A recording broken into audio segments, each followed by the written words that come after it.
नमस्कार साथियों, आप सबका स्वागत है आपके अपने YouTube चैनल करंट एनालिसिस में। दोस्तों आज की वीडियो में हम पढ़ने वाले हैं 2 मार्च के इंपॉर्टेंट करंट अफेयर्स।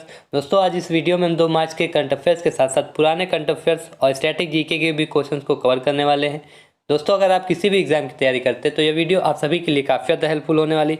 तो दोस्तों वीडियो को इन तक देखिएगा। अगर सेशन पसंद आए तो वीडियो को ज़्यादा से ज़्यादा लाइक कीजिएगा और ज़्यादा से ज़्यादा लोगों को शेयर भी कीजिएगा और हमारे चैनल करंट एनालिसिस को भी सब्सक्राइब कर लीजिएगा और बेल आइकन को भी प्रेस कर लीजिएगा ताकि आने वाली हर एक वीडियो की अपडेट आपको मिलती रहे। तो चलिए शुरू करते हैं आज के इंपॉर्टेंट करंट अफेयर्स के क्वेश्चनों को। दोस्तों आज का पहला प्रश्न है कि किस राज्य में बैंक ऑफ महाराष्ट्र ने प्रोजेक्ट बैंक सखी लॉन्च किया है।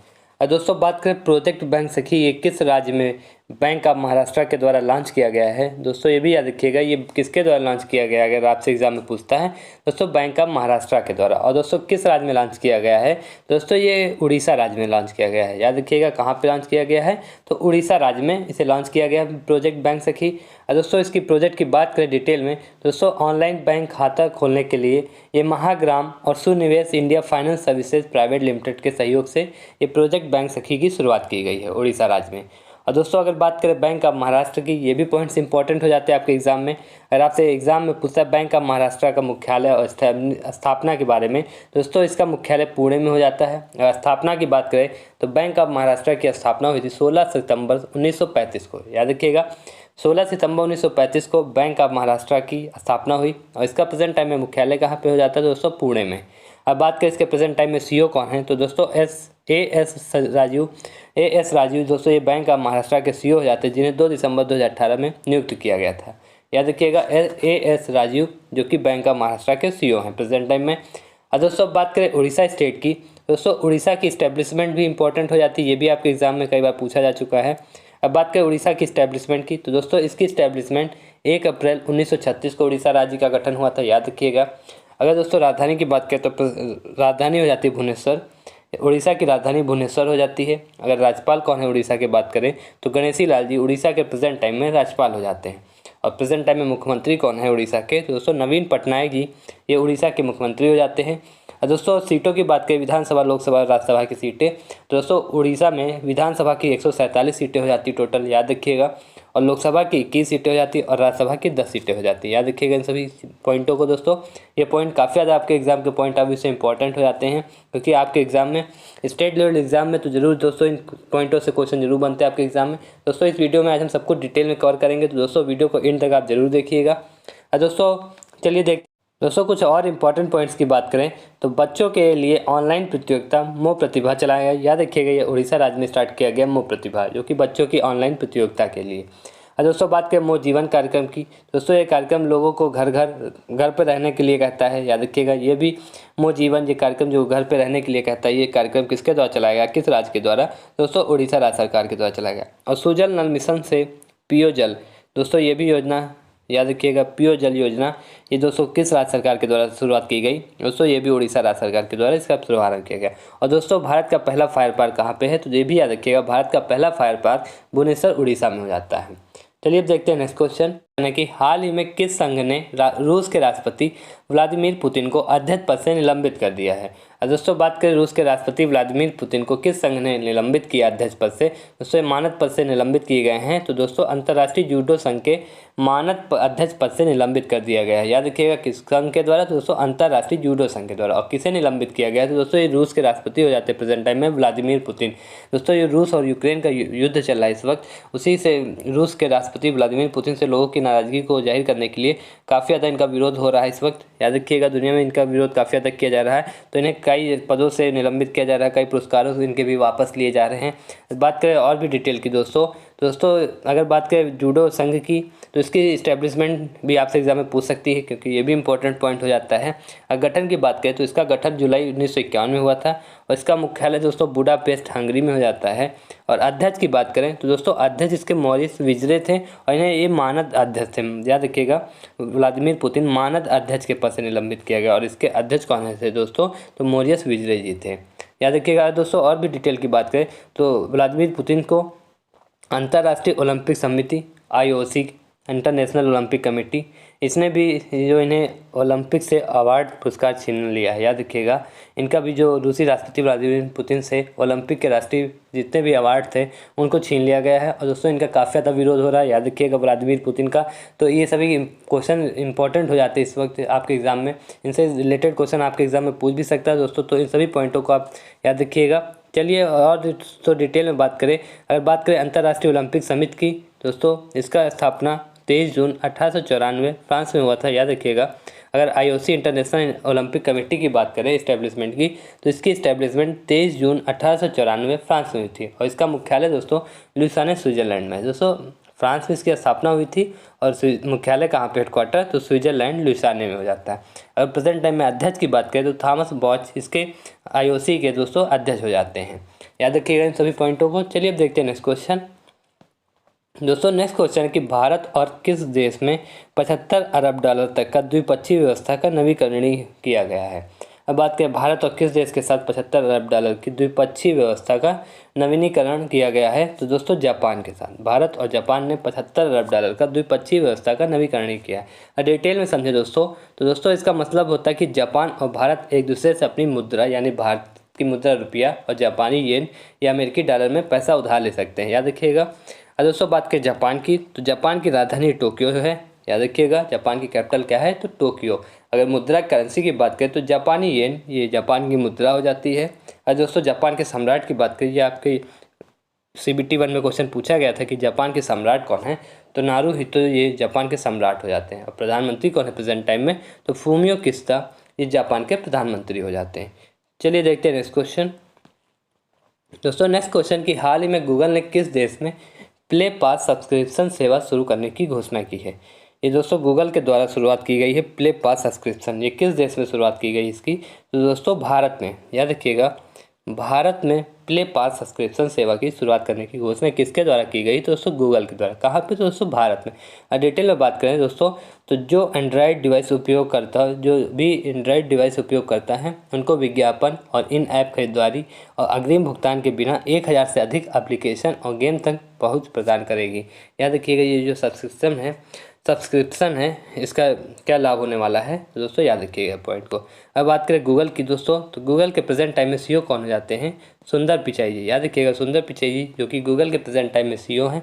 अगर गूगल की स्थापना की बात करें दोस्तों, तो 4 सितंबर 1998 में गूगल की स्थापना हुई और मुख्यालय इसका माउंट व्यू कैलिफोर्निया राज्य में हो जाता है, याद रखिएगा मुख्यालय भी, क्योंकि आपके एग्जाम में हेडक्वार्टर भी पूछ लेता है, स्टैब्लिशमेंट भी पूछ लेता है किसी भी संस्था का, याद रखिएगा। बात करें गूगल की, तो दोस्तों स्थापना कब हुई, तो 4 सितंबर 1998 में। मुख्यालय कहाँ पे, तो दोस्तों संयुक्त राज्य कैलिफोर्निया में।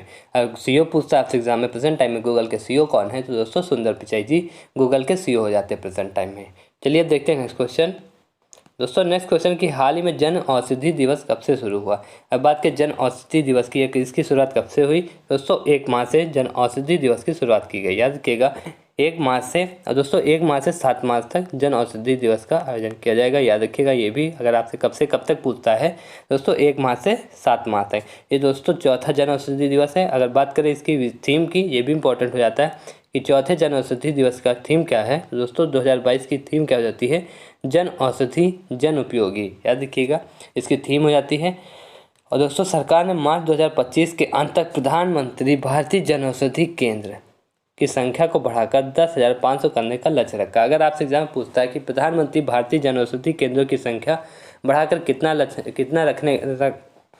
बढ़ाने का लक्ष्य रखा गया है 2025 तक, दोस्तों 10,500, याद रखिएगा 10,500 लक्ष्य रखा गया है ये प्रधानमंत्री भारतीय जन औषधि केंद्र का मार्च 2025 तक सरकार के द्वारा। चलिए अब देखते हैं नेक्स्ट क्वेश्चन। दोस्तों नेक्स्ट क्वेश्चन की हाल ही में किसने दुनिया के सबसे बड़े विमान मारिया को तबाह किया है। और दोस्तों बात करें किसके द्वारा, मारिया जो कि सबसे बड़ा विमान हो जाता है, किस देश का विमान है दोस्तों पहले जानते हैं। दोस्तों ये यूक्रेन का सबसे बड़ा विमान हो जाता है मारिया। इसको किस देश ने तबाह किया है, तो दोस्तों याद रखिएगा ऑप्शन ए रूस ने यूक्रेन के विमान सबसे बड़ा विमान है जो कि यूक्रेन का मारिया, इसको तबाह कर दिया है। क्वेश्चन दोस्तों नेक्स्ट क्वेश्चन की हाल ही में किस देश के महान स्पिनर सनी रामाधीन का निधन हुआ है। दोस्तों ये किस देश के हो जाते हैं, सनी रामाधीन, जिनका हाल ही में 92 वर्ष की उम्र में निधन हो गया है।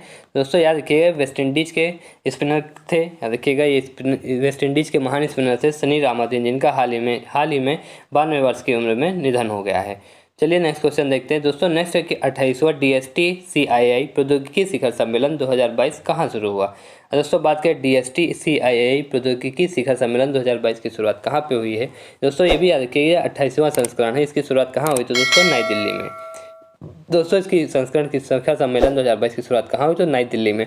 दोस्तों ये 23 फरवरी से 24 फरवरी तक इसकी शुरुआत की गई। अगर डिटेल में बात करें दोस्तों, विज्ञान और प्रौद्योगिकी विभाग DST के साथ साझेदारी में भारतीय उद्योग परिसंघ, याद रखिएगा कौन कौन साझेदारी में तो विज्ञान और प्रौद्योगिकी विभाग और भारतीय उद्योग परिसंघ। दोस्तों बात करें भारतीय प्रौद्योगिकी शिखर सम्मेलन की अध्यक्षता की तो इसके अध्यक्ष विपिन सोंधी जी, और दोस्तों CII की बात करें भारतीय उद्योग परिसंघ की तो इसके अध्यक्ष थाचत विश्वनाथ नरेंद्रन जी, और CII के महानिदेशक डायरेक्टर जनरल की बात करें तो चंद्रजीत बनर्जी जी हो जाते हैं। याद रखिएगा आपके एग्जाम में अगर पूछता CII के अध्यक्ष कौन है तो दोस्तों थाचत विश्वनाथ नरेंद्रन जी हो जाते हैं, और महानिदेशक डायरेक्टर जनरल की बात करें तो चंद्रजीत बनर्जी जी हो जाते हैं। चलिए देखते हैं नेक्स्ट क्वेश्चन दोस्तों। नेक्स्ट क्वेश्चन है कि पूजा जात्यान पैरा तीरंदाजी विश्व चैंपियनशिप में कौन सा पदक जीती हैं। अब बात करें पूजा जात्यान ये पैरा तीरंदाजी विश्व चैंपियनशिप में कौन सा पदक जीती है तो दोस्तों ये रजत पदक जीती हैं। याद रखिएगा पूजा जात्यान, नाम भी याद रखिएगा, ये भी काफ़ी ज़्यादा इंपॉर्टेंट है कि रजत पदक किसने जीता पैरा तीरंदाजी विश्व चैंपियनशिप में दोस्तों पूजा जात्यान जी ने।